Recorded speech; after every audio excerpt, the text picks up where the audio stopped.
Pagbabanta mula sa tinawag na Angels of Death, ang umano'y pananakot para hindi magsumbong ang 5 babaeng lumutang na biktima umano ni Pastor Apollo Quiboloy.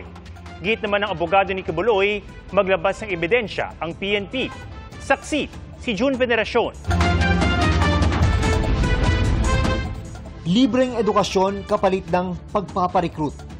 Diyan umano nagsimula ang paulit-ulit na pang-aabuso ni Pastor Apollo Quiboloy sa 5 babaeng dating miyembro ng Kingdom of Jesus Christ. Base pa sa sumbong ng mga umano'y biktima sa hepe ng Davao City Police na si Police Colonel Hansel Barantan.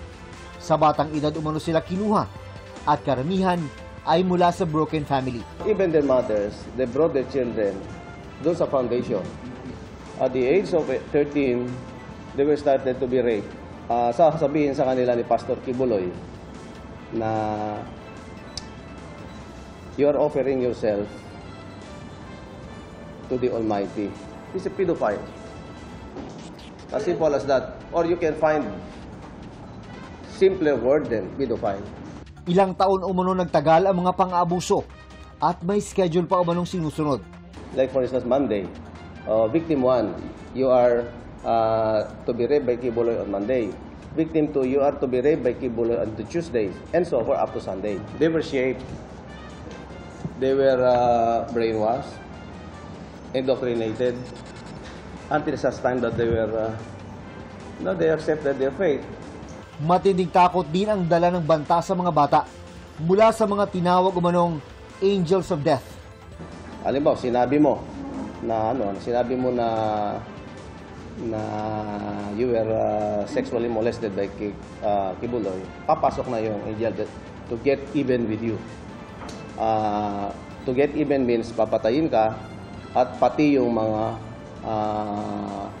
genes line mo, mga magulang mo, mga kapatid mo. I did not deal with that kung ilan yung mga patay. I know may mga napatay na sila. Hindi pa muna iniharap ni Barantan sa media ang mga biktima dahil kukuhanan pa sila ng sworn statement. Pero may mahigit 50 minor de edad pa raw silang hindi na-rescue sa loob ng KOJC. Ang inilabas ng PNP ng mga bagong paratang ng sexual abuse laban kay Quiboloy, tinawag na peke ng isa niyang abogado. I'm sure planted yung lahat yung mga manufactured yan. Sa pagkakakilala niyo po kay Pastor Quiboloy, kaya niyo po bang gumalaw, mang-abuso, mang-molestya ng mga bata? Hindi. Never, kahit 1% chance, hindi magagawa yan ni Pastor Quiboloy. Hamon ng kampo ni Quiboloy sa PNP, maglabas ng ebidensya at magsampa ng kaso. Sundin po nila ang rules of court, sundin po nila ang rules of law. The accused is presumed innocent until proven guilty beyond reasonable doubt. And second, allegation is not equivalent to guilt. Asahan niya, sir, na hindi tayo titigil hanggang makuha ng mga batang ito ang hustisyang para sa kanila. Umapila rin ang abogado ni Quiboloy na huwag agad husgahan ang religious leader. Sabi lang niya na laban lang, basta nasa kanyang katotohanan, he is innocent. Alam naman natin na hindi lang ito about law, this partly politics.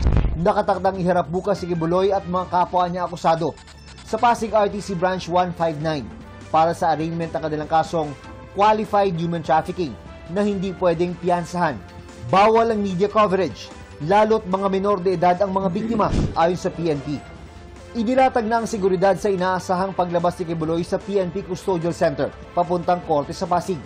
Via video conference naman ang arraignment ng kaso nilang child and sexual abuse sa Quezon City RTC Branch 106. We don't want to give specifics as to the manner how he will be ushered out of the Camp Crame en route to Pasig because that is a security matters po. But definitely may convoy po na lalabas po at escortan po sila papunta po doon sa Pasig. Para sa GMA Integrated News, June Veneracion ang inyong saksi.